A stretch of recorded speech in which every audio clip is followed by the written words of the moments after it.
लवली आनंद जी चुनाव लड़ी लोकसभा का इसी शिवहर से, क्या परिणाम हुआ? दोनों बार जमानत। जब घमंड है उधर बाहुबली होने का, तो भैया अगर घमंड है बाहुबली होने का तो वो तो होगा ही, जिसकी वजह से बिहार में कानून बदल जाए।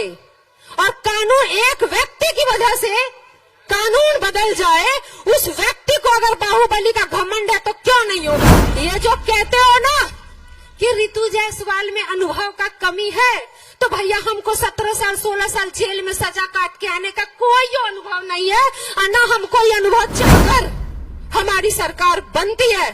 तो आज जो तमाम यहाँ पे जनता है या पूरे बिहार की अगर मैं बात करूं, तो वो चीजें मिलेंगी जो उन्होंने कहा ना कि वो 17 महीने तो झांकी था, तेजस्वी जी का मुख्यमंत्री बनना बाकी था।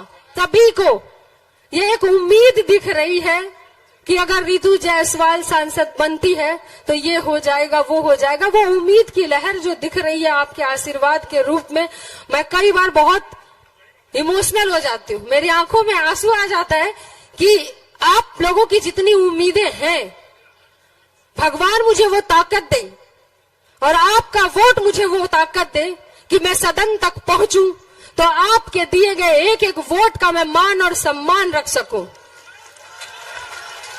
बगैर किसी भेदभाव के, बगैर किसी कुएं के घमंड के, मैं सभी को एक बराबर सम्मान दूं।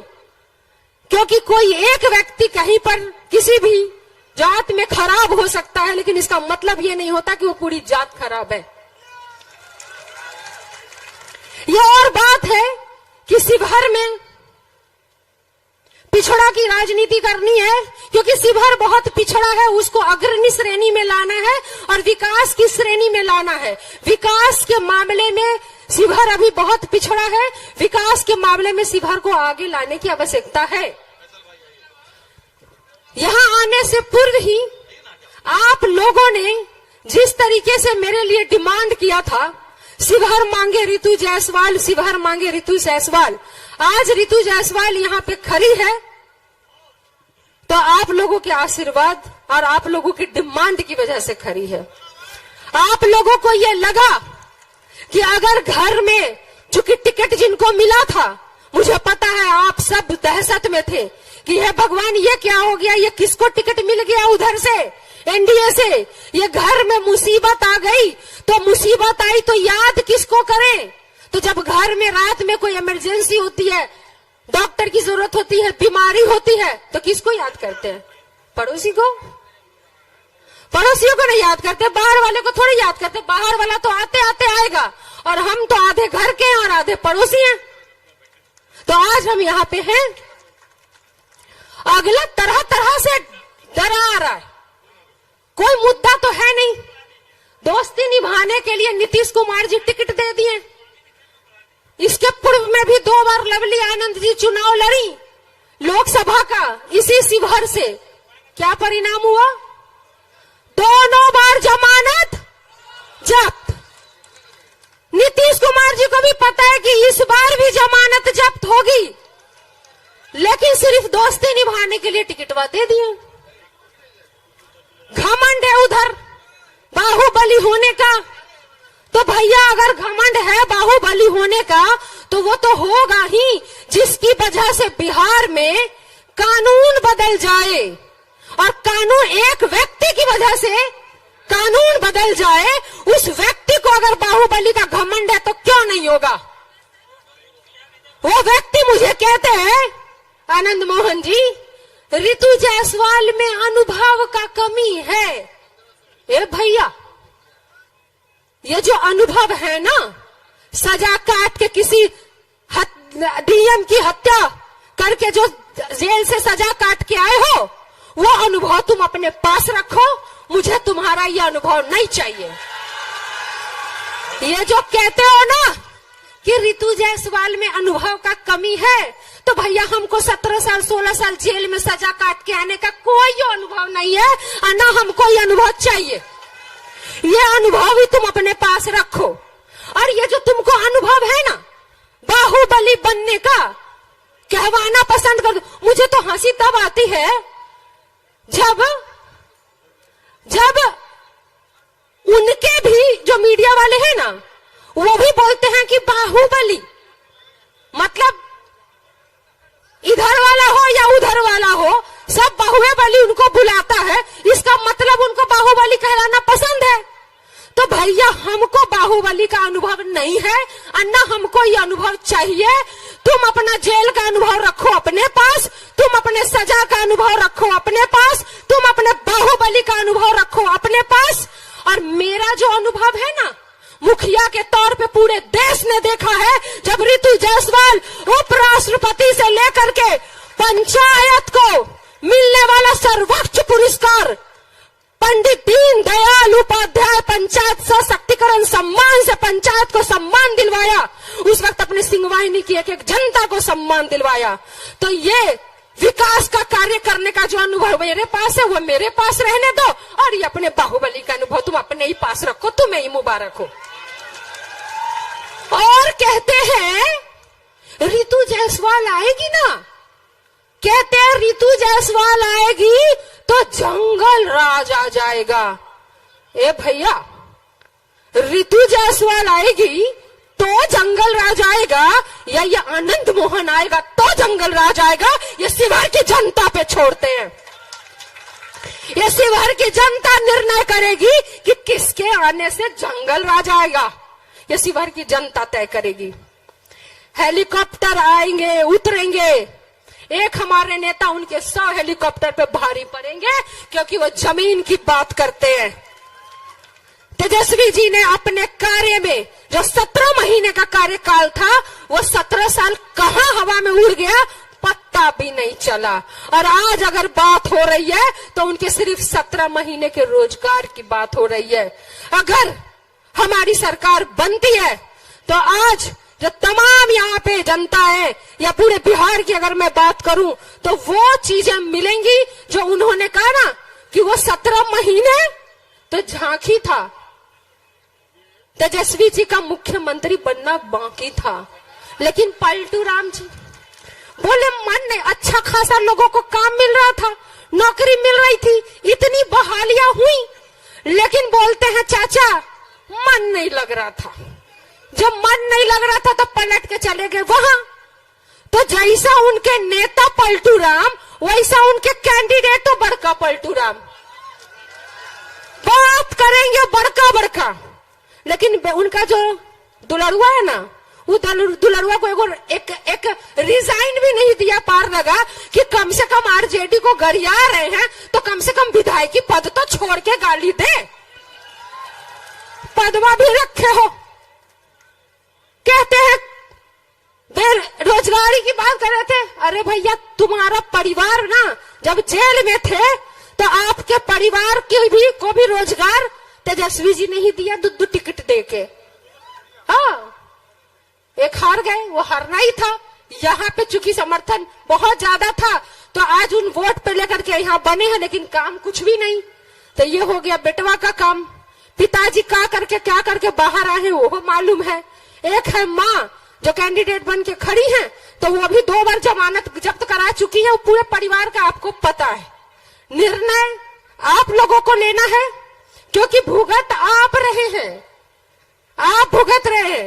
आज स्थिति क्या है, यहाँ तमाम ठेला चलाने वाले, रिक्शा चलाने वाले, सब्जी बेचने वाले, राशन की दुकान चलाने वाले, ये सब लोग यहाँ पे व्यवसायी वर्ग सब मौजूद होंगे। लेकिन स्थिति क्या बन गई, आज आपका ये वर्गेनिया बाजार है, रीगा है ना, रीगा बाजार है। रीगा बाजार में हजारों किराने की दुकान वाले चावल दाल चीनी बेचते हैं।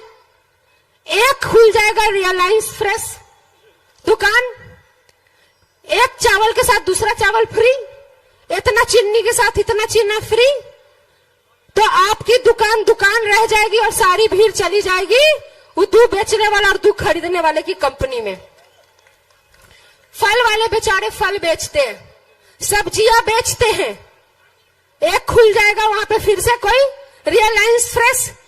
जितने में गरीब आदमी अपने सिर पे या ठेला पे केला सेब अनार अंगूर बेचता है, फल सब्जी बेचता है, एक खुल जाएगा रिलायंस फ्रेश, उसी दाम में, जितने दाम में आप बेच रहे हैं, उसी दाम में उस अंदर एसी की हवा खाते हुए एसी वाला, फ्रिज वाला सब्जी फल मिलेगा।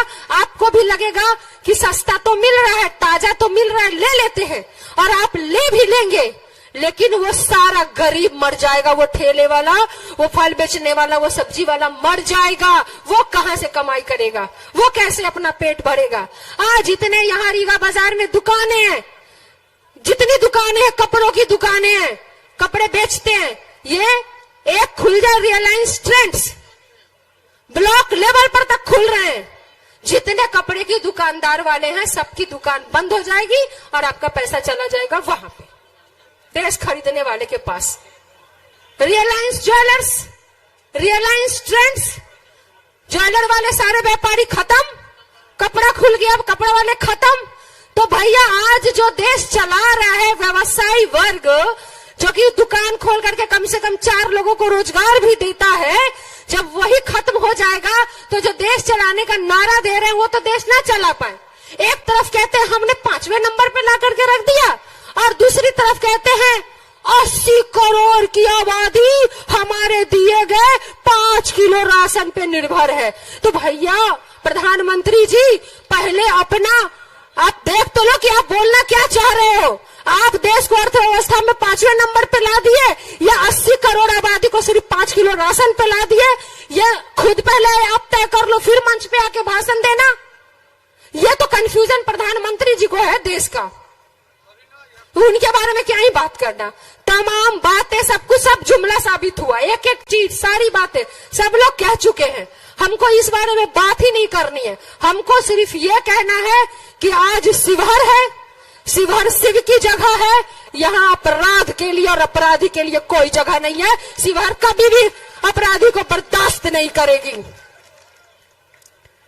यहाँ पे अभी चल रहा है, चुनाव भी है, तो उधर के भी नेता आएंगे, बड़े बड़े नेता आएंगे, उतरेंगे, लंबे चौड़े भाषण देंगे। एक जवाब नहीं होगा उनके पास कि रीगा चीनी मिल बंद क्यों हुआ। एक जवाब नहीं, उस पर तो बातें नहीं करेंगे, करना ही नहीं है। या फिर पिछले बार की तरह झूठा जुमला, फिर इस बार झूठा जुमला, फिर वो जब एक फैक्ट्री आप नहीं खुलवा सकते तो पूरा नई फैक्ट्री खुलने का जो थी वो बंद हो गई, तो नया का तो सवाल ही नहीं उठता है। तो सोचना आपको है कि 17 साल की सरकार से और ये डबल इंजन की सरकार से ये पूछते क्यों नहीं है कि तुम्हें वोट यहां चाहिए, और हमारे घर में जब 2 वक्त की चूल्हे जलाने की बात हो तो हमारा बेटा दिल्ली और पंजाब जाएगा कमाने के लिए। ये बात आप पूछिए कि जब तुम्हें वोट यहाँ चाहिए तो हमें रोजगार भी यहाँ चाहिए। ये रीगा चीनी मिल बंद हुआ तो क्या हुआ, और तुम खुलवा नहीं रहे हो तो क्यों नहीं खुलवा रहे हो? कि एम्स जैसा अस्पताल यहाँ क्यों नहीं हो सकता, कि IIM जैसे इंस्टीट्यूशंस यहाँ पे क्यों नहीं हो सकते? यहाँ तो ट्रेनें नहीं है। हमको तो शर्मो लग रहा है बोलने में कि कैसे हम कहें कि एयरपोर्ट होगा, जहाँ ट्रेनें का इतना बड़ा समस्या है कि एक गरीब जिससे ट्रैवल करता है वो तक वो नहीं मिल पा रहा। ये जनता को समझना है, ये सवाल जनता को करना पड़ेगा। और ये जो भटकाते हैं ना ये लोग, आजकल उन्हें टीम बना बना के गाँव में जाता है, महिलाओं को बोलता है मोदी जी 5 किलो चावल दिए हैं। मोदी जी नहीं दिए। अब चाय बेचने वाले के पास कितना पैसा होगा जो 80 करोड़ को चावल देंगे? ये चावल सरकार देती है आपके पैसे से, और ये सरकार किसी की भी हो वो चावल आपको मिलेगा, चाहे पहले भी मिलता था, मोदी के पहले और मोदी के बाद भी मिलेगा। जिसकी सरकार रहेगी वो गरीबों का अधिकार छीन नहीं सकता, लेकिन उसके साथ जो उन्होंने दिया वो महंगाई दी है। आज एक गरीब परिवार को एक बेटी की शादी के लिए ढोलना बनवाना हो ना, मांग टीका बनवाना हो ना, वो भी सोचता है कि कैसे बनेगा, कर्ज लेना पड़ेगा, बीमार पड़े तो कर्ज लो, बेटी की शादी करनी है तो कर्ज लो, बच्चे को पढ़ाना है तो कर्ज लो, घर में रोटी चलानी हो, चूल्हा जलाना हो तो बाहर कमाने जाओ। तो पूछिए ना वोट मांगने वालों से जो 17 साल से यहाँ पर बैठे हैं और डबल इंजन की सरकार बनके केंद्र में बैठे हैं कि तुम्हें जब वोट चाहिए तो यहाँ पर हमें रोजगार क्यों नहीं देते हो, काम क्यों नहीं देते हो, महंगाई इतनी क्यों है? ये सब आप लोगों को पूछना पड़ेगा। और एक बात मैं लास्ट बता के जाती हूँ, चुनाव खत्म होगा, चुनाव के बाद रह जाएगा शिवहर, शिवहर की जनता और शिवहर के द्वारा चुना गया जनप्रतिनिधि, ये तय आपको करना है कि जब आंख बंद करें आप तो किसका जनप्रतिनिधि के तौर पे किसको देखने से आपको सुकून मिलेगा, किसको जनप्रतिनिधि के तौर पे देखने से आपको लगेगा कि ये आएगी तो विकास करेगी। कौन विनाश की परिभाषा लेकर के आया है और कौन विकास की परिभाषा लेकर के आया है, यह आपको सोचना है, आपको तय करना है। सही कहा, यह लड़ाई हथियार वर्सेस कलम की लड़ाई थी और यह हथियार वर्सेस कलम की लड़ाई रहेगी। यह जनता को तय करना है कि वो कलम चुनेगी या अपराध चुनेगी, यह जनता को तय करना है। आशीर्वाद चाहती हूँ, नेता हमारे आ गए हैं।